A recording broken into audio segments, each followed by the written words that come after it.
সুমন, এই সুমন। এমন ডাকে আটকে উঠেছিলাম আমরা। সে খালি বস্তা টানতেই থাকে 100 কেজি আলা একটা বস্তা। এমন বস্তা আর লবণাক্ত পানিতে 12 মাস মিশে থাকে। ভিতরে আসেন, স্যান্ডেল বাইরে রাখেন, কার্বনের বাইরে রাখেন, টারবালের বাইরে রাখেন স্যান্ডেল। ওই কোণার থেকে বসে আসেন, ওই কোণার থেকে দেন, ওই মাথায় চলে যাবেন, ওই মাথায়। আজ এখানেই কিছু ঘটতে যাচ্ছে। একটা ল মুখে দে, কাজুর মুখে দে, পানি মুখে দে। এই যে কটা আছে, এই কটা এরাই খেয়ে নেব। বসেন, প্লেটের সামনে একদম করে বসেন। নৌকাওয়ালা আমরা তোকে মানুষরা খেলে তাড়াতাড়ি দিয়া খাবে। হালাই ভালোই লাগছে, ইত্যাদি ইত্যাদি মশলা দিলে ভালোই খানা টোনা খেজুর টুজুর আপনাকে খানাইতে গরিব মেশে খাইছে। ওনার জন্য যারা কষ্ট একলে দোয়া আছে। এই টাইমে আমরা ইফতারের সময় ইফতার লয়ে বসে থাকি। রোজাকে কাজ করি তো অনেক পরিশ্রম হয়, তারপরেও আল্লাহর ভয় রাখতে হয় আর কি। আজকে সবাই একসাথে ইফতার করলাম, ইফতার পায়া সবাই আনন্দিত আর কি। প্রায় 30 থেকে 35 বছর আমি লবণ কারখানায় কাজ করি, লবণ আমদানি রপ্তানি কাজ করি, লুডিং আনলোডিং। শরবত খাইলে কোনো ক্ষতি নাই, বেশি করে খাও। আমরা ইফতার করার পর আবার আমরা কাজ শুরু করে দিছি। হ্যাঁ, এই সিজনের সময় এরকমই চলে। খাবার সময় দুপুরে লাঞ্চে 1 ঘন্টা, ইফতারের সময় আধা ঘন্টা। না বাসাতে সময় পাই না, আমরা তো সবাই যে 10-12 জনে কাজ করি, সবাই একসাথে বইয়া খাই। সবাই একসাথে বইছে জিনিসটা ভালো লাগে, নিজেদের একটা আনন্দ বুদ্ধি লাগে, নিজের এই সবাই মিলে খাইছি দেখে তো ভালো লাগে জিনিসটা। হে সাহেবে ডাক দিছে দেখে যদি শুনছি, নাইলে থেকে শুনতামও না। এই প্রথম জানসের দিকে খাইলাম, কখনো কোনো সময় কেউ এরকম খাওয়াই নাই, আলহামদুলিল্লাহ। কেউ কি চিন্তা করেনি, গরিব মাসের লগে কেউ চিন্তা করে?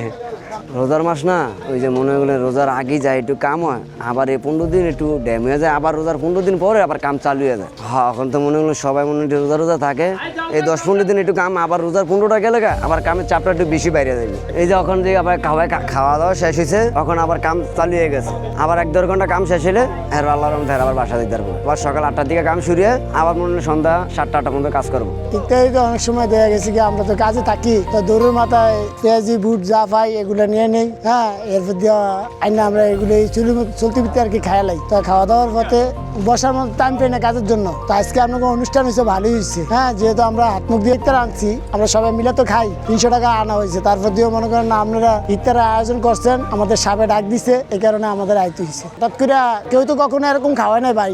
আজকে যেহেতু একটা অনুষ্ঠান হইতেছে, আমরা জানিও না, যেহেতু আমাদের ভাগ্যে আছে দিকে আমরা আইসে পড়ছি। কাজ তো কাজই ভাই, কাজ করলে তো কষ্ট হবেই, সব কাজই তো কষ্ট। এমন কাজটা কিন্তু অন্য কেউ করে না ভাই। আপনারা যে কাজটা করছেন, এই কাজটা কিন্তু গরিবের লাগে অনেক ভালো হয়েছে। কেমন ধরেন আমরা আরাদিনে কষ্ট করি, সকালে বেজি, এই রাইতে বাসায় যাই, কেন 100 কেজি বস্তাটা নিয়ে আমরা কিন্তু খাওয়ানোর টাইম পাই না। ধরেন ইফতার হবে, আপনারা করছেন দিকে কয়জন মানুষ খাইতে পারছে, কিন্তু আপনারা না করলে কিন্তু খাইতো না। ধরেন পানি খাইতো বা অন্য কিছু খাইতো, সীমিত কিছু। ঠিক আছে, গরিবের জ্বালা তো ভাই জানেনই কেমন। তবে আপনারা আগে আইছেন, আরো আপনাদের দেখা দেখি যদি কেউ আসে তাহলে অত্যন্ত ভালো হইব গরিব মানুষের লাগে, বুঝেন না? গরিবের তো আর খাওয়ানোর কোনো লিমিট নাই। ধরেন এই যে আমরা কাজে বেশি হবে, আপনারা ডাক দিচ্ছেন, এই জন্য আমরা একটু ইফতার করছি, আমরা খুবই ভালো লাগছে আপনাদের ভালোবাসা পাইয়া। আপনাদের মতো যদি আরো কেউ আইসা এমন তদন্ত লইতো গরিব মানুষের, তো অনেক ভালো হইতো ভাই গরিব মানুষের লাগে। কেননা গরিব মানুষ অনেক কষ্টে আছে কিন্তু অনেক জায়গায়। এই রমজানে দিয়া খাওয়াইলে ইনশাল্লাহ দোয়া পাইবেন আপনারা, আর যেহেতু মানুষেরা খাওয়াইছেন ইনশাল্লাহ আপনারা সোয়াব পাইবেন। আমাদের কয়েকটি আয়োজনের বেঁচে যাওয়া অর্থ থেকেই আজকের আয়োজন। কৃতজ্ঞতা যারা অর্থ পাঠিয়ে আজকের আয়োজনকে সার্থক করেছেন।